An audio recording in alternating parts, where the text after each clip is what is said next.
2 రోజుల క్రితం కేంద్ర ప్రభుత్వం ప్రవేశపెట్టినటువంటి కేంద్ర బడ్జెట్లో తెలంగాణ రాష్ట్రానికి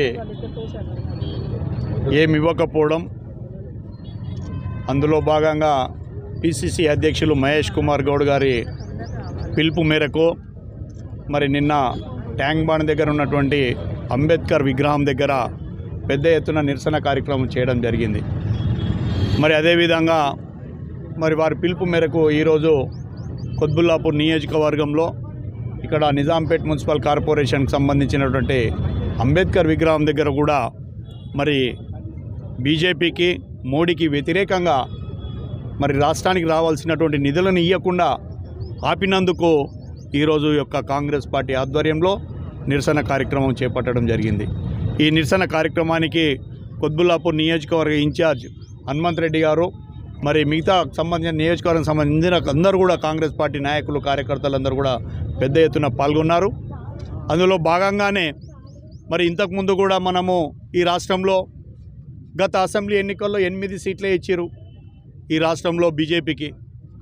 మరి దేశంలో ఏదైతే మోడీ ప్రభుత్వం చాలా పెద్ద ఎత్తున కార్యక్రమాలు చేస్తుందని చెప్పి ప్రజలు ఆశించి 8 పార్లమెంటు సీట్లను ఇవ్వడం జరిగింది.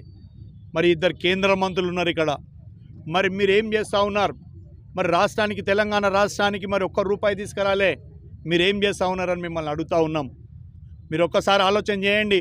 మరి ఇక్కడ మన ప్రియతమ ముఖ్యమంత్రి రేవంత్ రెడ్డి గారి నాయకత్వంలో మరి ఈరోజు రాష్ట్రము 6 గ్యారంటీలను అమలు చేస్తూ మరి దేశంలో 29 రాష్ట్రాల్లో ఇప్పటి వరకు ఏ ప్రభుత్వం చేయనటువంటి 2 లక్షల రుణమాఫీ చేసినటువంటి నాయకుడు రేవంత్ రెడ్డి గారు. మరి నిజంగా దావోస్ పోయి మొన్న 1,78,000 కోట్ల పెట్టుబడులను తీసుకొచ్చినటువంటి నాయకుడు రేవంత్ రెడ్డి గారు. మరి ఇవన్నీ ఓర్వలేక మరి ఈరోజు బీజేపీ ప్రభుత్వం, మోడీ మరి ఈరోజు రాష్ట్రానికి రూపాయి ఇవ్వకపోవడం నిజంగా కూడా మేమందరం కూడా దీన్ని నిరసిస్తూ వ్యతిరేకిస్తూ ఉన్నాం. కావున ఇంకా రాబోయే రోజులలో కూడా ఇవ్వకుంటే మీ మీద తిరుగుబాటు ఉంటుంది.